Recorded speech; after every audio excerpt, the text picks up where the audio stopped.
Hello friends, आज एक सवाल पूछता हूँ। अगर आपको एक चॉइस दी जाए कि आप 100 रुपए का एक लॉटरी लीजिए और उसका आपको 10 लाख का इनाम मिलेगा, वर्सेस आप एक 100 रुपए का हेल्थ इंश्योरेंस लीजिए, आपको 10 लाख की बीमारी का प्रोटेक्शन मिलेगा, तो आप क्या चुनेंगे? मैंने आज से 5 साल पहले चुना एक लॉटरी को। मैंने अपना हेल्थ इंश्योरेंस नहीं कराया जब मैं यंग था, एंड उसके बाद मैं खुद ही ऐसा बीमार पड़ा कि उसके बाद हॉस्पिटल के चक्कर लगे, धक्के खाए, कंजूसी, कटौती सब जगह, एंड जो एक मेंटल पीस ऑफ माइंड था वो अलग से मेरा खराब हो गया। कभी कभी हम लोग ये सोचते हैं कि हम लोग यंग हैं या हमें इंश्योरेंस की जरूरत नहीं है, या फिर ये बहुत महंगा है, या फिर ये सब स्कैम है। ये सब चीजें मैंने सोची एंड मैंने बहुत जबरदस्त सोची। उसके बाद मेरे को एंड में यही मिला कि ये एक ऐसी चीज है कि आपको अगर कोई सही एडवाइस करने वाला मिले तो आप बहुत तरीके से ले सकते हैं। ये लेना बहुत ही ज्यादा जरूरी है अपनी लाइफ में, क्योंकि अगर आप अपने आप को प्रोटेक्ट नहीं करोगे तो आपकी फैमिली को आपके बाद कौन प्रोटेक्ट करेगा। ये सब फाइनेंशियल प्लानिंग के अंदर आता है। एंड आज हम बात करेंगे हेल्थ इंश्योरेंस से रिलेटेड कि उसको कैसे समझा जाए,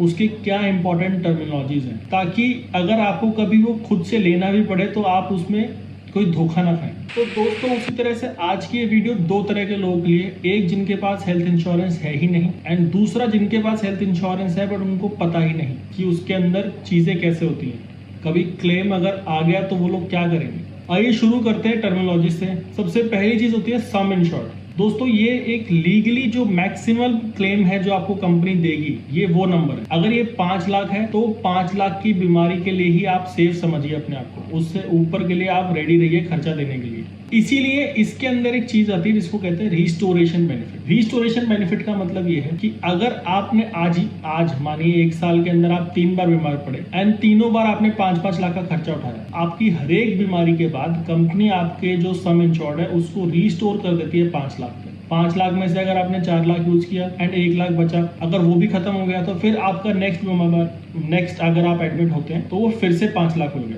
तो ये होना बहुत जरूरी है। इसके बाद दोस्तों नेक्स्ट जो आता है वो आता है आपका कोपेमेंट। कोपेमेंट का मतलब ये है कि अगर आपको कभी बीमार पड़े तो कंपनी ये बोलती है कि आधा खर्चा आप उठाइए या कुछ प्रतिशत आप उठाइए। तो अगर आपका 10 लाख का बिल है तो फ्लैट 20% कोपेमेंट में आपको 2 लाख रुपए अपनी जेब से देने पड़ेंगे। आइडियली आपको कोपेमेंट नहीं लेनी होती, यानी कि आपको 0 कोपेमेंट चाहिए, बट फिर भी अगर आपको लगता है कि इंश्योरेंस आपको थोड़ा सस्ता प्रीमियम करवाना है तो आप कोपेमेंट को ले सकते हैं, बट वो भी डिस्कशन के बाद अपने एडवाइजर के साथ। तीसरी एक चीज होती है जिसका नाम होता है रूम रेंट। ये जनरली इतनी ऐसी लगती नहीं खतरनाक जब तक आपका क्लेम नहीं आता। अगर आपका रूम रेंट आपने ले रखा है 5,000 का एंड आप रहे 10,000 के रूम में, तो आपका पूरा बिल प्रोपोर्शनेटली उस अमाउंट से कट हो जाएगा। अब उसमें आपकी डॉक्टर की फीस, उसमें आपके दवाइयां, जो भी आपका खर्चा होगा वो सब प्रोपोर्शनेटली कम होगा, खाली रूम रेंट से कम नहीं होगा। तो इसीलिए आइडियली या तो जो आप रूम रेंट की लिमिट है आप पता कीजिए एंड उसी में रखिए। अदरवाइज आप अपने जब सेलेक्ट करें न्यू इंश्योरेंस तो उसके अंदर आप रूम रेंट की लिमिट रखिए ही मत। इसके बाद दोस्तों अपने पास आता है डिजीज वाइज सब लिमिट।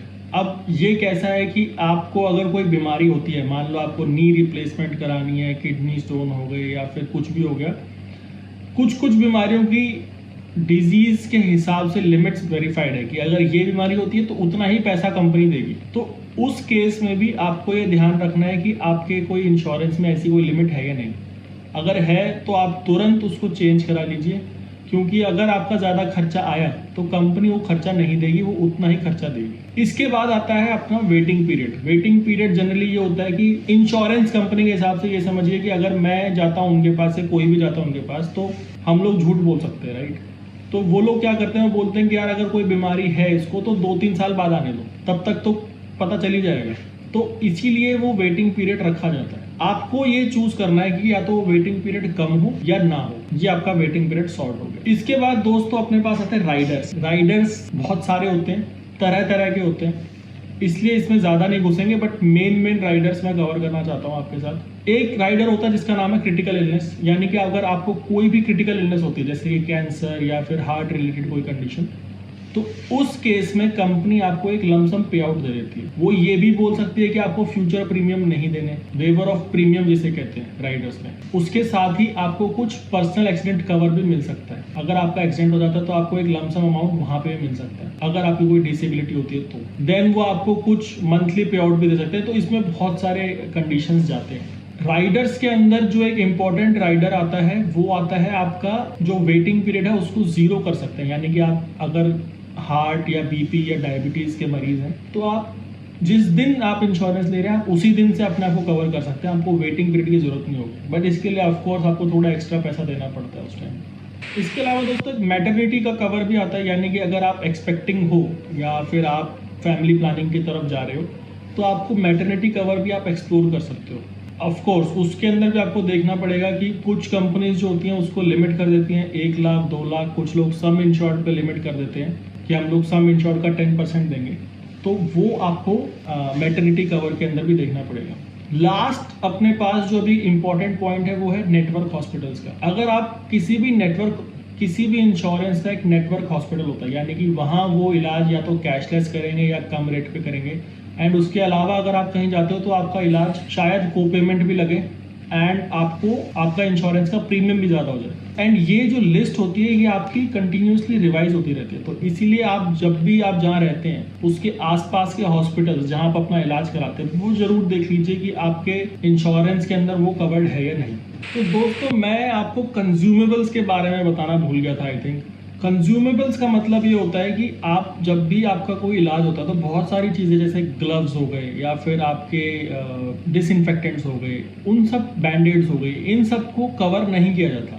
तो कंज्यूमेबल्स का एक राइडर होता है जिसको आप अगर लगाएंगे तो आपके वो पार्ट भी कवर हो जाएंगे एंड आपकी जेब से जो खर्चा होगा वो कम हो जाएगा। बहुत सारे केसेस के अंदर कंज्यूमेबल्स भी 18 से 20 हज़ार के आसपास बैठ जाते हैं, क्योंकि आजकल इंडिया के अंदर एक एवरेज आईसीयू पर डे का 20,000 के 30,000 के आसपास पड़ता है मिनिमम, एंड वही टियर 1 सिटीज में वो ज्यादा पड़ जाता है। इंश्योरेंस के ऊपर बहुत सारी बातें करने के लिए है, बट मैं अभी आपको इस पे क्लोज करता हूँ। अगर आप किसी गांव में या फिर आप किसी टियर 2 टियर 3 नेटवर्क में है, सिटी में है, एंड आप अगर उस सिटी के हिसाब से अपना इंश्योरेंस लेते हैं, तो अगर आप टियर 1 सिटीज में जाते हैं तो वहां पे कुछ कंपनीज बोलती हैं कि हमें एक्स्ट्रा पैसा दीजिए, यानी कि को पेमेंट दीजिए। तो इसीलिए आप ये अगेन जरूरी हो जाता है कि आप अपने जहां रहते हैं, जहां पे आपका इलाज होता है, उस चीज के हिसाब से इंश्योरेंस जरूर सेलेक्ट करें। एंड अगर आप फ्रीक्वेंटली ट्रैवल करते हैं तो उस केस में भी आपको टियर 1 यानी कि मैक्सिमम वाला लेना चाहिए, क्योंकि अगर आप खुदा ना खास्ता कहीं बीमार पड़ गए तो वहां आपको को पेमेंट की जरूरत ना पड़े।